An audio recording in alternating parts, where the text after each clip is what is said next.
Ngayong Pasko, may regalo ang Arena Plus para sa iyo. Get a welcome bonus of 3,188 pesos with us para tuluyang saya sa bawat laro ngayong Pasko. Arena Plus ang bahala sa saya ng buong barkada. Manood ng NBA sa Arena Plus and score up to 10,000 pesos daily bonus plus a chance to win multiple bonuses. Maligayang Arena Plus ko!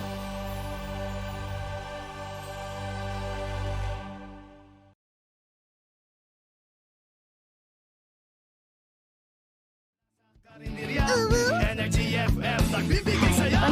Huwag mong sabihin radyo, sabihin mo Energy. Pangga, energy kaibigan mo. Pangga, energy ang numero uno. Agad tumango na at isigaw mo. Same, pero iba! Huwag mong sabihin radyo, sabihin mo Energy.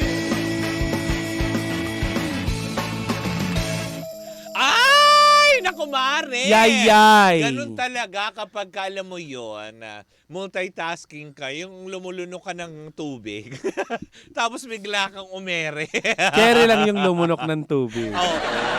Ganun naman talaga pag isda ka. Oo. At hindi diba? ka mag-ano, Ano? smoke. Oh, hindi. At hindi mo Hindi. itatouch ang... Ay! Ang iyong self. Ay, ayaw ni self nun. Biondi Pero eto, mas magugustuhan siguro ni self. Anet? Diba? Ang pag-inom ng MX3 Coffee Mix. Nyoket? Ano ba meron Ay, dyan? bukod sa ito ay may high source ang vitamin C at calcium. Aba, ito ay may antioxidants benefit at cholesterol-free, Mare. Wow! Correct! Nakakalo. O, diba? O, ano ba? Ito rin ay low-acid coffee, Mare, na may low-calorie sweetener ng tawag ay sucralose Truly, na hindi madly nakakapagpataas ng blood sugar level at blood pressure. Ay, oo naman, hindi ba? At talaga nga naman, ng bonggang-bongga. Kaya para makasiguro kayong tunay, natural at original na MX3 ang inyong mabibili lagi, siguraduhin lamang na magtungo kayo sa mga leading drugstores nationwide. Nakakabongga naman yan, Mare. O, bakit? Pero eto, Mare, kung meron katanungan ng ating mga pangga, bisitahin lamang ang website ng mx3ph.com. Daw ka din man kayo tumawag sa kanilang hotline sa 0918-8888-693. Yes, miss. Gabaglita! With Tita Cora and Kapitana Sisa. Same, pero iba. We are number 106.7 Energy FM. Pangga, wag mong sabihin radyo. Sabihin mo!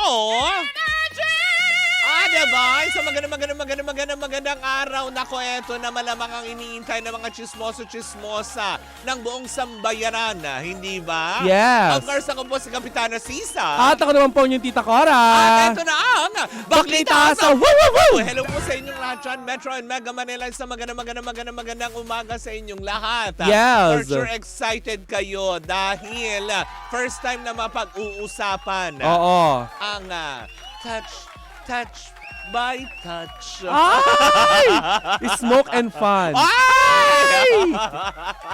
Pero bago yan, Mare. I'm sleepy na. Ay! Mamaya. Can you let me sleep? Mamaya natin mag-uusapan yan dahil for sure ang ilan sa mga basketball fanatics nag-aabang nito na nakakaloka. Hindi ng storya. Kung paano mag-touch by touch.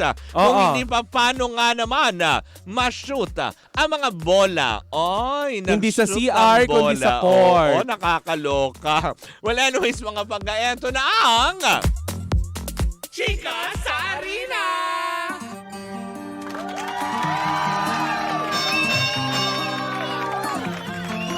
Huwag matakot sa hamon ng buhay because you can touch yourself. Ay! Very musical. Wicked. Hindi nga lang green ang akla. Diba? Na nakakaano, talagang defying Oo. gravity. Ay! Pero Defying Italy. Pero eto na nga mga pangga, talaga nga naman, todo naman talaga ang pag-aabang ng lahat dahil patuloy pa rin po ang laro sa NBA Season Cup ng Eastern and Western Conference dahil inantabayan ng kanina na kumare.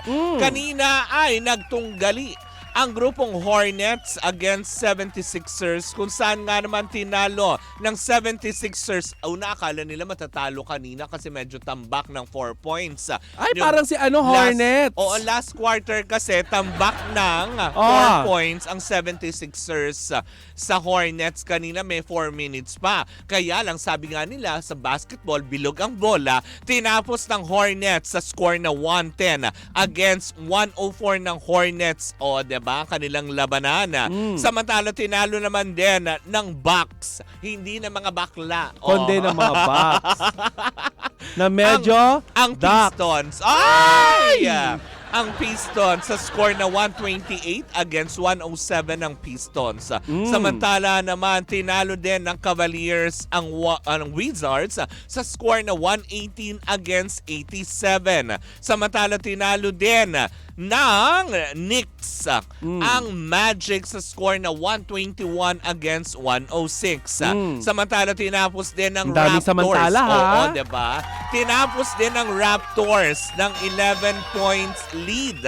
Ang kanilang labanan against Pacers sa score na 122 over 111. Samantala ulit, diba? Patuloy na naglalaban-laban ang apat pang kupunan ngayon sa quarter 4 naman ang Thunders at Jazz na may 5 minuto pa, diba? Lamang ngayon ang Thunders sa score na 119. At samantala, ang Jazz ay may 94 points pero may 5 minuto pa para sa fourth quarter. Samantala naman ang Mavericks at Grizzlies ay naglalabanan pa rin sa third quarter na may 6 minutes time pero lamang ang Grizzlies sa score na 75 against 69. Oh. Gusto mo yun? Bongga niyan, Maria. Pero eto, Maria, madagdag ko lang. Sa figure skating naman natapos ni Sofia Franca in 17th place overall sa total combined score na 100.84 points. Ay, wow. Sa women's category ng Santa Claus Cup 2024 sa Budapest, Hungary. Nakakuha siya ng score na 63.42 point. Sa free skating for 18th place at sa short program ay 37.42 naman for 16th place. Alam mo, pangarap ko yan dati, yung figure skating na yan. Kaso nangyari? Kaya lang parang hindi ko talaga, alam mo, kinaya. Kasi Talaga? bumabalibag talaga ako sa Kasi meron yan dati sa isang mall diba? Wala na ba dun sa malaking mall? Parang wala na. Sa MUA? Oo. Hindi, pero parang dati nandiyan lang yan sa may Mandaluyong area. Mga high school days, pangarap ko yung ganyan. Sa mag-figure Miga skate. Mall. Oo. Diba yung mga ganong aspeto? Ay, actually, nung 90s kids, yung talaga tambayan ng mga diba? Na nakakaloka. Oo. Pero congratulations. Correct. Diba, ng bonggang-bongga. At Correct. least, diba, na meron na naman tayong mga kababayan. Tama, diba? Kababayan natin na muling namamayagpag. Hindi lang basta sa basketball, hindi lang sa tennis, hindi lang sa volleyball, kung hindi sa larangan ng figure skating na. Ay, meron tayong isang lalaki dati, parang si Michael.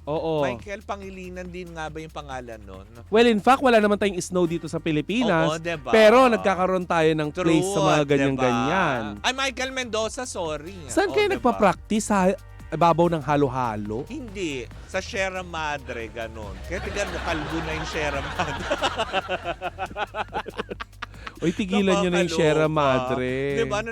Nakakasad lang, Kasi diba, nung tayo minsan napunta dun sa may Tanay, parang kami pala, nakita namin yung parang isang 1/4 na ganun, na parang, ay, bakit ganun kalbo na? Kawawa si Mima Madre. Oo, nakakaloka. But anyways, mga pangga, hindi ba? Para naman matutukan nyo pa rin ang mga kaganapan para sa new season ng NBA, para sa Eastern and Western Conference, maging ang PBA Commissioner's Cup, mag-download na ng Arena Plus app sa inyong mga cellphone. Bakit?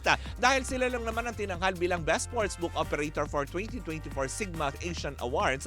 Dahil kaastig natin dyan ang ating mga Pinoy basketball stars sa mundo ng PBA na si Scottie Thompson. at ang ating phenomenal film basketball star sa mundo naman ng NBA umariba na si Jordan Clarkson. at syempre ang pinapangarap ko maging jowa ang newest endorser ng Arena Plus na si Steve Harvey. Oy! Hindi. Sino? Si Austin Taylor Reeves. Oo, hindi si diba? Maris Racal. Nakakaloka to the highest level yan. Hindi ba? Kaya nga naman, download na ng Arena Plus app ang Google App Store and Google Play. Diba? Yes. At syempre, tanging paalala pa rin natin, Mare Allen. Gaming is for 21 years old and above only. Keep it fun. Game responsibly. At dyan po muna natatapos ang ating Chika sa Arena. At hindi yan sa atin ang Arena Plus, astig sa sports. Ay, nako, eto na, Mare. Oh. Bago tayo magtungo dyan sa touch. Unahin ba natin yung touch? Oo. Hindi. Hindi, mamaya na. Mamaya na, para medyo, alam mo yun, Oo. kumalma muna kayong lahat. Yes. Di ba ng bongga? Pero eto, mukhang magigimbal din ang lahat. Bakit? Dahil kung marami ang medyo nag-o-oppose nga, di ba, na parang tipong, dito sa singer-actress-host na ito, na makabalik nga sa Kapamilya Network, ay wala na yata makakapigil pa. Kanino? Wala na makakapigil pa kay Miss Tony Gonzaga na makabalik sa ABS-CBN dahil yan ang bali-balita ngayon na mukhang may gagawing proyekto. Hindi naman siya songbird. Babalik siya ng EBS? Yes, sa 2025. Dahil nga recently lang sa kanyang Facebook page ay pinost na nga niya ang isang makasaysayang dinner meeting with Miss Charo Santos Concho. Gusto ko yung pigil na pigil yung diba? isang makasaysaya. Ate Gay. Oo, diba? Mali. Kaya nga naman medyo doon natuldo ka na, Soda mukha sign. yata. Mukha yata talagang alam mo yung totohanan na ito, diba? Bagamat umani ng samut-saring pambabatikos mula na naman sa netizen na kanilang, alam mo yung pagtutol sa pagbabalik. Hindi ba? Hindi naman dahil sa, alam mo yun, wala siyang utang na loob whatsoever, diba? Unang-una, diba? Umalis si Tony Gonzaga, nag-resign kasi siya. Balimbing daw siya. Diba? Nag-resign siya because nag-host siya, alam naman natin kung kanino man. Diba? Tapos ngayon, syempre, bilang trabaho, wala naman din sigurong masama kung offeran man din siya, diba, ng ABS-CBN. Pero, since sabi nga nila ang pakikipag-meeting naman kay Charo Santos Concho, at kung sakaling pakikipag-meeting kila sino to? Ces Drilon. Hoy, hindi! Kala Cory Vidanes. Ay magkaiba naman din yan. Kasi kung sakali naman din ang ka-meeting niya ay sila Carlo Catigba, Cory Vidanes, posibleng ito ipagbabalik TV Network. Pero sabi nga ng ilan, parang si Charo Santos lang naman.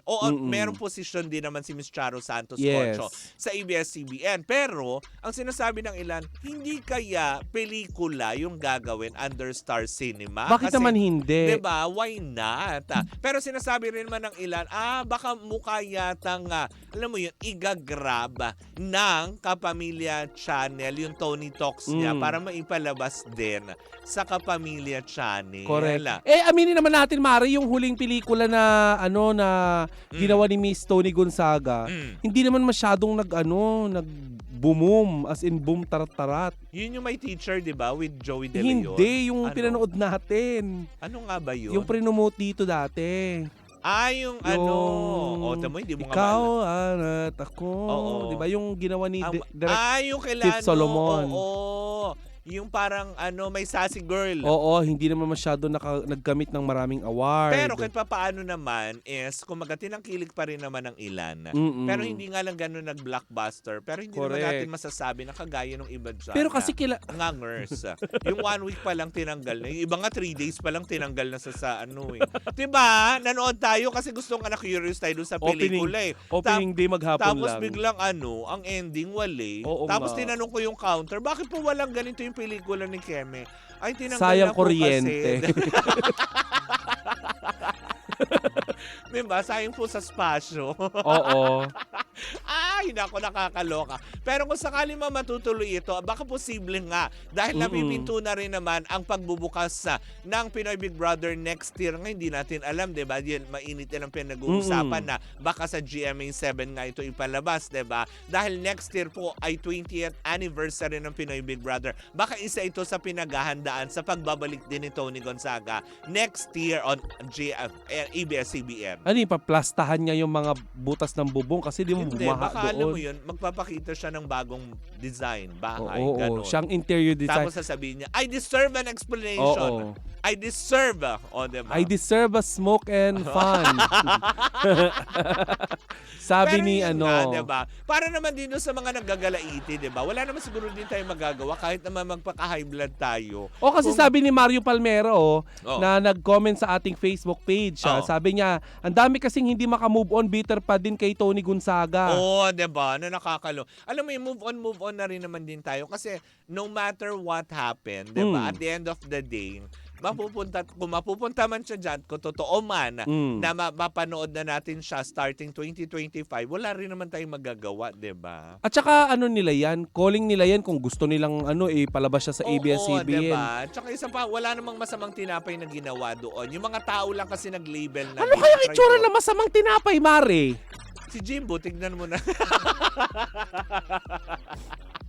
Tingnan Sabi mo ko, na lang si tinapay. Jimbo. Akala ko tinapakan. Uy, Grove.